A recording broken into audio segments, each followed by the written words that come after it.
fazilet Əli Həzrətdə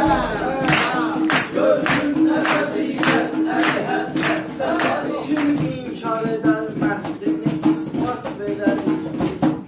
ağzında gələr ayədə laf göstərərik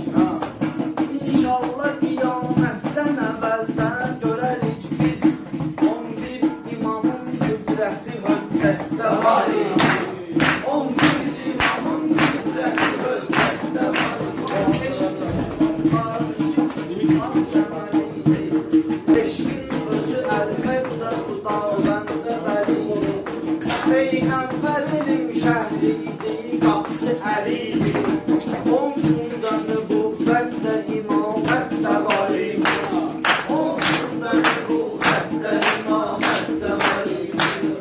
Gəlmək bəlalan kəndələr bizim də var